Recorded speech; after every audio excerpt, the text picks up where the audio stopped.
friends, and welcome to Cat Yarns Studios. My name is Kat. Welcome to my channel. Here we'll talk about things like being a creative person, being an artist in this world, feelings, therapy, inner wisdom.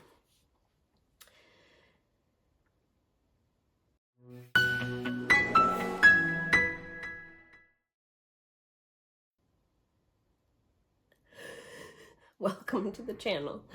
What I wanted to share with you today were some lessons that I've learned from discounted plants, from buying discounted plants and flowers at my local grocery store. I happen to live near this grocery store where they happen to discount a lot of different things, and so I look around for those bargains. Seems like maybe they don't get the traffic that they expect to, and they often have manager specials, and that includes on things like flowers.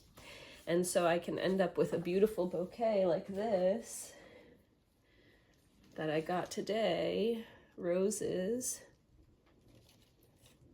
with some greenery, for $5.18. And this was a $25 bouquet. And so again, you know, I see a deal like that and I can say to myself, oh, you know, I bought flowers 3 weeks ago, and so I shouldn't get any. Oh, let's be practical, you know, it's $5, but still $5 does add up. You know, it's not like you have a lot of money, so, or I can just say, you know what, that would add a lot of value to my life right now, and say yes to it and appreciate the beauty and the deal that happens to be before me, you know? And so I say yes, and I bring it home, and I enjoy arranging them and making them beautiful, and then all week plus I'll get to enjoy their beauty. So that's one of the lessons, is just appreciating beauty and allowing things to inspire you, right? Letting things in and saying yes when it makes sense to, when you're able to. Another lesson that I've learned from it is appreciating the cycles of life that you can see, right? These are cut flowers, so they don't last forever. That's part of why maybe a more practical person wouldn't say yes to taking these home, because they're temporary, they do die. But also watching that is a beautiful thing and helps us get in touch with the natural cycles of life that we are a part of, that we are inside of. Right? Our life cycle is finite, and so, or maybe not, I'm not sure. At least our life on this earth doesn't last forever. And so by watching something sort of go through its cycle and appreciating it and bearing witness to it, I think it does something to us. I think it's a healing, it's an opportunity for healing and for just staying aware and awake to the fact of the temporary nature of life, and then therefore appreciating it more. Those are 2 lessons. The third one I'd like to share comes from these paperwhites. So I bought these lilies. I've never worked with paperwhites. They're paperwhite lilies, I believe. I haven't ever raised them. So I saw them in the discount section. They came with a little disc of compressed soil and 3 bulbs. And the reason they were discounted was because these bulbs had already started growing in their dark box. They were already up and bent over. All 3 of them looked the same, looked like this. And they were, I can imagine them inside of there being these little bulbs, being like, hey guys, it seems like it's time to start growing. And they're like, yeah, I think so. I'm going. All right, we gotta go. Let's look for the light. And we're looking for the light. And they ended up going up crooked this way, you know, crooked to their bulb at least. But maybe seeking some light that they could see, right? They have hope no matter what, and they're seeking it. And so I planted them. All 3 of them were bent over like this for the majority of the time. And then all of a sudden I looked at them and this one had sprung up straight like this. And if I look at it, I can see it required it to break some of these leaves or this casing that's been holding it in that shape, you know? And I imagine that might be a difficult process.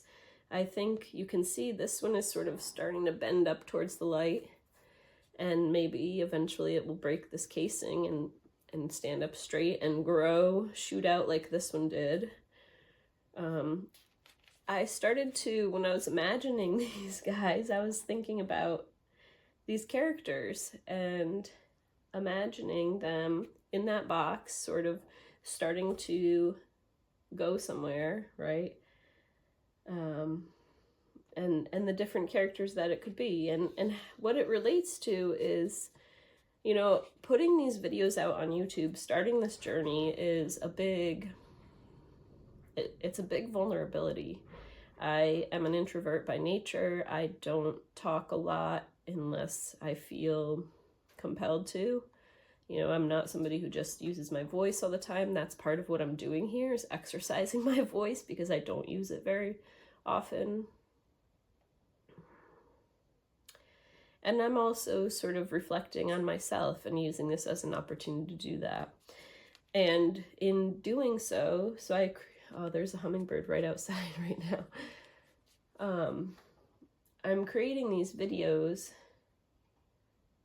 and wow, it just flew by. And, you know, a recent one has felt vulnerable. I shot it and, but have been like, do you think I should put it out there? And this guy, right? And I imagine this guy's living in the basement, in a basement studio apartment. There's no light coming in, right? And he just thinks a lot. He's like, no, we're not going to do that. That is dumb. You are being dumb. Let's just, like, people are going to make fun of you. You know, you said something, you said, like, think about the war. And there are multiple wars, and so people are going to get on you about that. Like, what? How dumb could you be? You know, and this one's like, well, you could put a little note in there. You could put a note. You could edit it and put a little note. Yeah, but why would you put it out there anyway? People are going to see that and they're going to think poorly of you, you know, like, that's not even, you know, there's no reason. And then this is my inner child. This is this little cat, and she's also stunted over, not able to see the light, because she's like, you know what? I'm gonna lay low because I've tried to get attention in my life and it is just not, it never goes well for you. Like, your mom couldn't even pay attention to you, and so why would you think that anybody else would ever want to? And also the pain of that, of asking for attention time and time and again and being rejected, really, really hurts. And so it's much better to just stay little, small, we'll be a little mouse. We will stay under the radar, not make any waves, and certainly not put ourselves out there, right? And who are you to think that you need attention anyway? Are you kidding me? You know, that is such a childish thing to be wanting. And is it attention? That's what this one's saying. Is it really attention? Is it sharing? Yeah, it's attention. You're being egotistical. You want people to watch you. Yeah, and maybe you have something to share. Maybe there's something more in the process. Maybe we can also trust that people can be discerning and click on something if they want to, and are free to click off if they don't like it.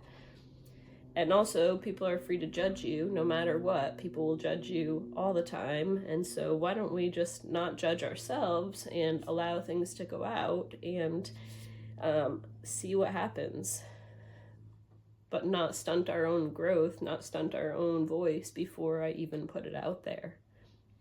How about that? How about if I just allow myself to create without judging myself for what I'm making? That it's not enough, that it's too much, that it's too this, too that, da-da-da-da-da, that it reveals too much, blah, blah, blah. You know what? It doesn't matter. It doesn't matter. So what I see happening, these guys are going to bust their skin and they're going to be growing soon, right? But these guys are playing small. They're my smaller parts. They're parts of me that are very valuable, though. As I was saying in the inner child one, what I think is really important is that we don't try to demonize these parts. We're not trying to kill them, right? They have our best interest in mind and at heart. They are trying to keep us safe, right? Where this one dealt with a lot of abandonment as a child and really wants to keep me safe from having to do that. So therefore they think the best thing to do is to not have relationships. That'll keep me safe, right? The thing is, yep, and then I'll explain in a second. This one, right, this sort of like bent over extension of this one who's like, you know what, everything hurts. This world is horrible and all I see is darkness. And my wheels keep spinning and I'll find reasons why I need to keep myself small and safe and not even bother, right? There have been so many disappointments in this world. So we're not going to put ourselves out there. We're going to judge ourselves before we do that, before other people can judge us, right? The thing is about both of these parts is they create the exact situation that they most are fearful of, right? This little child who needs attention, because we all need attention to survive, ends up in a place with no relationships because they are fearful of being rejected. So they get rejected before they can even relate to others, before they can form connections. This one, right, afraid of being judged, afraid of a cruel world, right, sort of judges myself before anybody else can judge me, right? Says, no, we're not doing that YouTube video. What will people think? What if people find it? Da da da da da, right? It's like judging myself in order to avoid being judged by others. So I just judge the hell out of myself and then stop myself from going anywhere. Whereas this one, this is our true inner self, the big S self, right? Who knows where the truth is, knows the light. That's the inner voice that I'm encouraging us to listen to and to tap into. And you'll know it because it speaks truth, and truth has a certain frequency that you just know, that you can identify, because it resonates with that inner core of ourselves, right?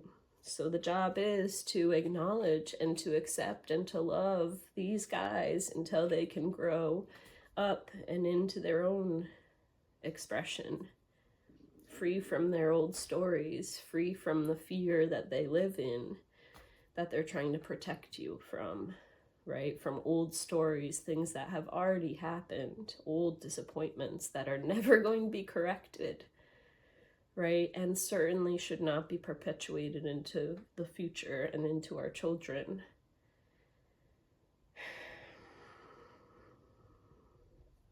So those are 3 lessons that I learned from Discounted Plants. I hope that was something for you, and I love you very much. I hope you all are well, and keep listening to that inner self and looking for the truth. All right, take care. Keep creating. Bye-bye.